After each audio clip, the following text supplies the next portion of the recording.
வாங்க தாத்தா பயாஸ்கோப் பாரு. ஏ பாரு பாரு நல்லா பாரு பயாஸ்கோப் படத்தை பாரு. ஏ பாரு பாரு நல்லா பாரு பயாஸ்கோப் படத்தை பாரு. பாரு பாரு.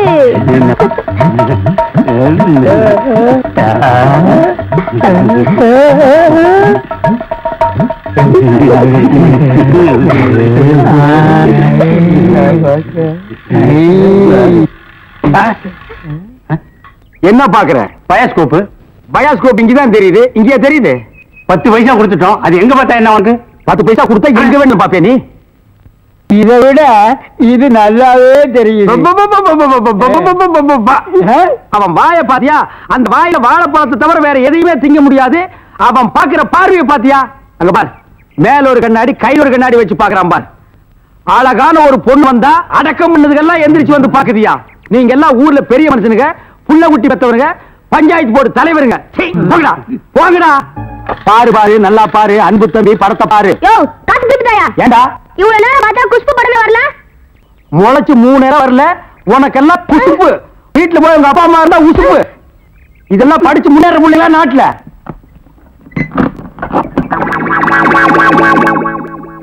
தேங்காய் மாங்காய் பட்டாணி சுண்டல் வாயால சாப்பிடலாம், வகுத்துக்கு நல்லது, கண்ணால பக்கறதா கணக்கு எழுதி. தேங்காய் மாங்காய் பட்டாணி சுண்டல். ஏங்க இவன் நமக்கு போட்டு என்னென்ன வியாபாரம் பண்ணுவான்? உங்க செல்வாக்குல இவன் எங்கேயாவது வெளிநாடு காட்ட வேண்டியதானே? ஏற்கனவே வெளிநாட்டுக்கு தான் அனுப்பி இருந்தேன். அங்க எல்லாருக்கும் மண்டையில மூளை இருக்குதான், இவனுக்கு மட்டும் ஸ்பெஷலா இங்க இருக்குது. அதுல கொஞ்சம் செதுக்கி எடுத்துட்டு திருப்பி அனுப்பிட்டாங்க. ஏண்டா பண்ணாட, சுண்டல் வியாபாரம் பண்ணி என் வருமானத்தை குறைக்கிறியா? இத்திரு டப்பாவில எவன பாப்பா? டப்பான்னு சொல்லாத, இது குழந்தைங்க எனக்கு. இத ப்ராஜெக்ட்னு சொல்லு. சரி ஏதோ ஒண்ணு. இப்பெல்லாம் தியேட்டர்ல படம் பாக்குறாங்க. இப்ப நம்மள எடுத்துக்கங்க. பட்டாணி சுண்டலுக்கு பீச்சலி மதிப்பு, ரோட்டி மதிப்பு. உன்னை என்ன செய்யணும் பாரு. கோச்சாதீங்க என்ன, நானும் உங்களோட சேர்ந்து இத ஓட்ட வரேன். இது என்ன ஆடா மாடா எருமையா ஓட்டுறதுக்கு? ப்ரொஜெக்டர். அது என் வாயில வராது. பின்ன என்ன உன் வாயில வாந்தியா வருமா? ப்ரொஜெக்டர். சரி ஏதோ ஒண்ணு விடுங்க. சரி இப்ப சொன்னியே இது கரெக்ட். சில்லறை சேர்த்து வச்சிருக்கிறியா? வச்சிருக்கனே. மொத்த சில்லறையை எடுத்துக்கிட்டு அஞ்சிலாந்தல் தெருவுக்கு போ. அங்க பட கம்பெனி இருக்கு. அங்க போய் கேபி சுந்தராம்பா நடிச்ச ஔவையாரு, கேஆர் விஜயா நடிச்ச ஆதிபராசக்தி, இப்படி பக்தி படங்களா வாங்கிட்டு வந்து ஓட்டுனா ஜனங்க கேட்டி நல்ல பேர் கிடைக்கி நமக்கு கலெக்ஷனுக்கு கலெக்ஷனும் ஆகும். சரி நான் இப்ப போயிட்டு வந்துடுறேன்.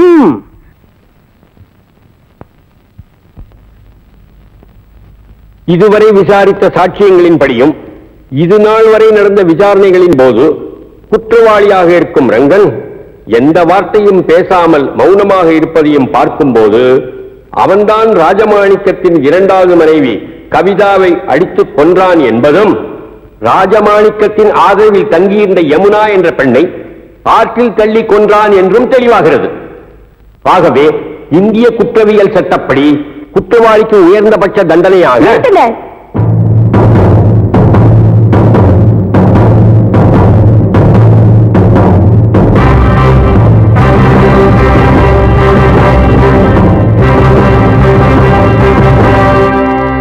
யார் மணி? எந்த யமுனாவை இவர் ஆற்றில் தள்ளி கொலை செய்தார் என்று குற்றம் சாட்டப்பட்டிருக்கிறதோ அதே யமுனாதான் நான்.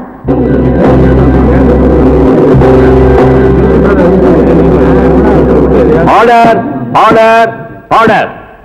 கொலை செய்யப்பட்டதாக கூறப்பட்ட யமுனா இந்த பெண் தானா? மிஸ்டர் ராஜமாணிக்கம் உங்களை தான்? ஆமா. My God. கனம் நீதிபதி அவர்களே, இந்த வழக்கு சம்பந்தமாக சில முக்கியமான உண்மைகளை கூற வந்திருக்கும் எனக்கு அனுமதி அளிக்க வேண்டும் என்று கேட்டுக்கொள்கிறேன்.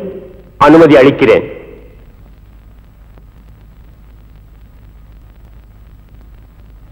இந்த வழக்கு சம்பந்தமா விசாரிச்ச சாட்சியங்கள் படி இவன் என்ன ஆத்துல தள்ளி கொன்னது உண்மைன்னா நான் உயிரோடு வந்து உங்க முன்னால நிக்கிறது எப்படி சத்தியமாகும்?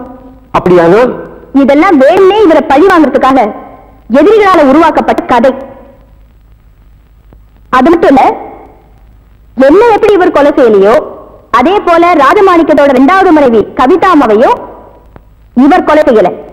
அதை எந்த ஆதாரத்தோடு சொல்லுகிறாய்? அவர் கொலை செய்ததா சொல்ற அந்த நேரத்துல அவர் அந்த இடத்துலயே இல்ல. வேறு எங்க இருந்தார்? மணமேடையில. அன்னைக்குதான் எங்க 2 பேருக்கும் திருமணம் நடந்துச்சு.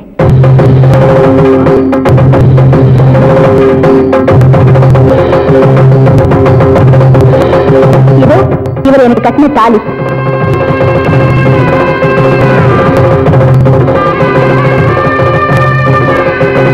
Your நடந்ததாக சொல்லப்படும் திருமணத்திற்கு சாட்சியங்கள் இதோ எங்க கல்யாணத்தை முன்னணியில் நடத்தி வச்ச மெய்சாமி கவுண்டர்,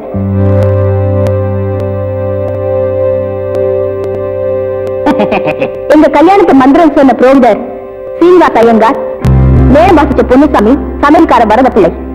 புராண அந்த சாட்சியங்களை விசாரணை செய்ய அனுமதிக்குமாறு உங்களை வேண்டிக் கொள்கிறேன். Yes proceed. தேங்க்யூ. நீங்க போலாம்.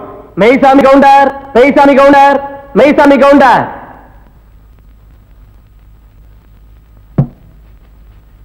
நீதான் மெய்சாமி கவுண்டரா? பின்ன நீங்களா மெய்சாமி கவுண்டர்? கேட்ட கேள்விக்கு பதில் சொல்லணும். மெய்சாமி கவுண்டர் நான் தான் சொல்லு. நான் தாங்க மைசாமி கவுண்டர். அப்படி சொல்லு. உங்க குடும்பத்தில் எத்தனை பேர்? ஏன் கோட்ல ரேஷன் கார்டு கொடுக்க போறீங்களா? ஐயோ, கேட்ட கேள்விக்கு பதில் கேளுங்க. எத்தனை பேர்? 3 பேர். போன மாசம் 16ஆம் தேதியிலிருந்து 4 பேர். அது என்ன 16ஆம் தேதி? அன்னைக்கு தாங்க என் ஒய்ஃபுக்கு டெலிவரி ஆச்சு. சரி, இந்த ரங்க யமுனாவுக்கு எங்க தாலி கட்டினா? இருப்புல கழுத்துல தான் கட்டுவாங்க. எல்லாரும் கழுத்துல தான் கட்டுவாங்க. எந்த ஊர்ல கட்டினா? அப்படி விவரமா கேட்டதாங்க தெரியும். விவரமா கேட்கிறேன். எந்த ஊர்ல கட்டல? அப்படியா? நீங்க தான் முன்ன நின்று இந்த கல்யாணத்தை நடத்தி வச்சீங்க. நான் முன்னாள் நிக்கிறீங்க, நான் பின்னால் என்ன? முன்னாள் ரங்கம் தான் நீங்க தாலி கட்டினா. அப்படியா? நீங்க போலாம். நல்லா யோசனை முடிச்சிருக்க. மறுபடியும் கூப்பிட்டா நான் வரேன். பண்ணியாச்சு, நீங்க போங்க. போலாமா? அப்ப நீங்க ஹலோ, சீனிவாச ஐயங்கார், சீனிவாச ஐயங்கார், சீனிவாச ஐயங்கார். நீதான் சீனிவாசனா? அவன் இவன் என்று ஏகவசனம் பேச வேண்டாம். சீனிவாச ஐயங்கார். சீனிவாச ஐயங்கார் நீங்க தானா? யாம் யாம். நீங்க தான் தாலி கட்டினதா? ஐயோ, நான் கட்டலங்க. நீங்க தான் மந்திரம் சொல்ல சொல்லி தாலி கட்ட சொன்னீங்களான்னு கேக்குறேன். ஆமா ஆமா ஆமா. ஆக உங்களுக்கு அந்த கல்யாண மந்திரம் எல்லாம் தெரியும். கண்டிப்பா. எங்க கொஞ்சம் சொல்லுங்க பார்க்கலாம். ஏன் உங்க கல்யாணத்துக்கு மந்திரம் சொல்லலையா? சொல்லுங்க. சொல்லணும். மரிஜோ இல்ல, உங்களை பார்த்தா சாஸ்திரிகள் மாதிரியே தெரியலையே. நீதிபதி என்ன இந்த வக்கீல் ஏட விடாம கேள்வியை கேட்டு ஜாதி பத்தினியை கிளப்பா. இதை நீங்க கண்டிச்சு வைங்கோ. நான் சொன்னதை அப்படியே குறிச்சுக்குங்கோ. நீங்க போலாம். பத்மா தம்பி, நாம நல்லா இருக்கணும். யமுனா அவர்களை விசாரணை செய்ய அனுமதிக்க வேண்டுகிறேன். S proceed. தேங்க்யூ.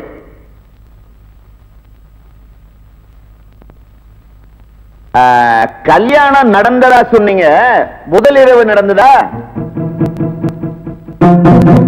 நடந்தது. விடிய விடியவா? ஏன் வெடிஞ்சதுக்கு அப்புறம் நடந்தா என்ன பண்ணுவேன்? தலையை பத்தீங்களா? தலையை பாக்குற மாதிரியா வச்சிருக்கான், செவத்துக்கு சுண்ணாம்பு அடிச்ச மாதிரி. பெண்ணோட பெருமையை உடாதவர் இந்த வக்கீல் நினைக்கிறேன். இந்த கேஸை நம்ம தோத்து போயிடுவோங்கிற பயத்தை அநாகரிகமான கேள்விகளை கேட்டு பெண் இனத்தையே அசிங்கப்படுத்துறாரு. வழக்கறிஞர் கேட்க திறந்த கேள்விகளை மட்டுமே கேட்க வேண்டும் என்று கோர்ட்டு உத்தரவிடுகிறது. Judgement reserve.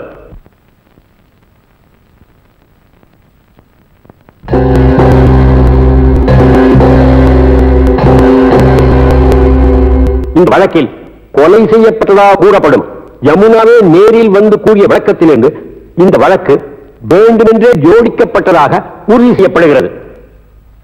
மேலும் ராஜமாணிக்கத்தின் 2வது மனைவி கவிதாவை ரங்கன் தான் கொலை செய்தான் என்பதற்கு உள்ள சாட்சியங்களைப் போலவே கொலை நடந்த இடத்தில் ரங்கன் இல்லை என்பதற்கும் வலுவான சாட்சியங்கள் இருக்கின்றன.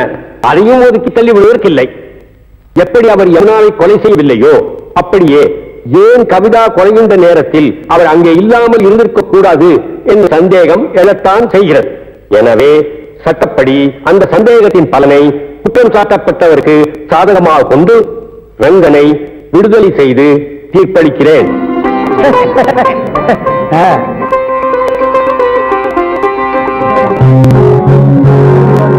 மேலும் இந்த வழக்கில் உண்மை குற்றவாளியை கண்டுபிடிக்க வேண்டும் என்று காவல்துறைக்கு உத்தரவிடுகிறேன்.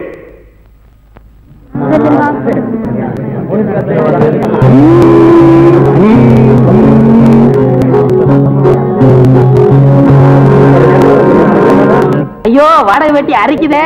இந்த வேஷத்தை நான் கலைச்சிட வரேன். அடிச்சா குடி அந்த மாதிரி விழுந்து அது கூட என்ன அவசரம்? ரங்க வரட்டும். எல்லா ஏற்பாடும் பண்ணிருக்குமா? சீக்கிரமா ரங்க வந்துருவான். எல்லாம் உங்க முயற்சி அல்லடா. நீங்க செஞ்ச இந்த உதவிக்கு நான் இன்னும் கைமாறு செய்யறதுனே தெரியல.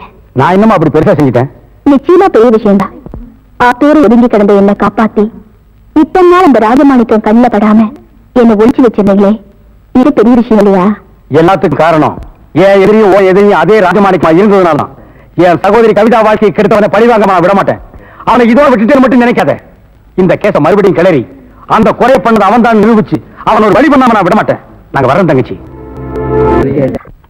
தாய்மார்களே, பாட்டிமார்களே, இதுவரையிலும் நீங்கள் பயாஸ்கோப்பிலே பார்க்காத படம் ஔவையார், ஆதிபராசக்தி, திருவிளையாடல், தில்லாராமோகராம்பாள் இப்படிப்பட்ட பக்தி படங்களை, ஒரு அற்புதமான படங்களை உங்களுக்கு காட்டப் போகிறோம். ஐடியா நான் தான் கொடுத்தேன். இந்த படத்தை நான் தான் வாங்கிட்டு வந்தேன். காசு கொடுங்க.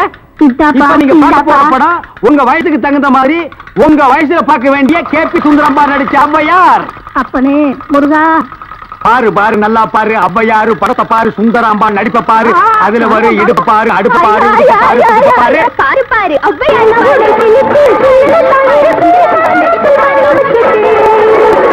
கண்டேனடி காஷ்மீர் ரோஜா, வந்தேனடி காபூல் ராஜா, என் பேராம் ஏன்பா நாங்க ஹாப்பி சுந்தரம்மா நடிச்ச ஔவையார் படமா? ஆமா பாட்டி, கேபி சுந்தரம்பா நடிச்ச ஔவையாரு ஞான பார்த்த புரிஞ்சு எடுத்துட்டு வரும்போது நல்லா இருக்குல்ல நடிப்பு இது.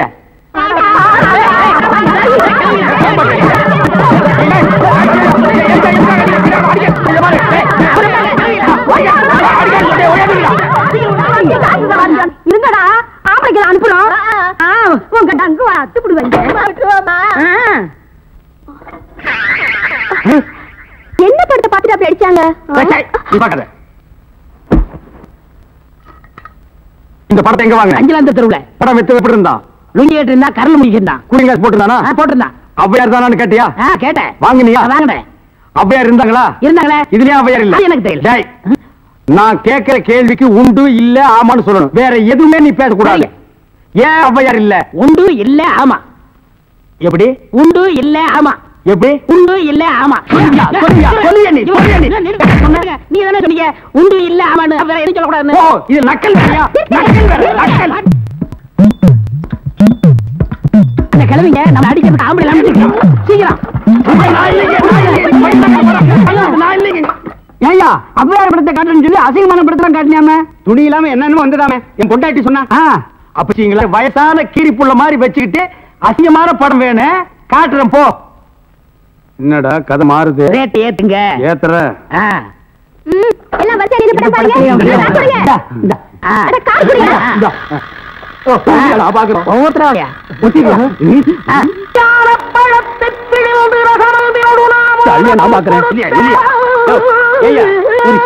ஜெயமாலினி டிஸ்கஷாந்தி இந்த மாதிரி ஏதாவது காமி பண்ணி பார்த்தா நீ அவையார காமிச்சிட்டு இருக்க. அவங்க சின்ன வயசுலயே நாங்க பார்த்தோம். ஆமாடா, இது எப்படி இங்க வந்தது? அதான் தெரியல. என்ன இது அக்கிரமா இருக்கு? அவையார பார்த்தா நாங்க 2 உள்ள பணம் கொடுத்தோம். சும்மா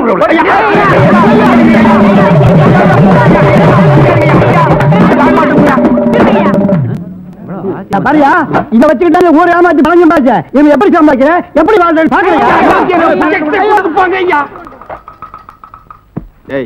எல்லாம் ஒன்னால வர்றது.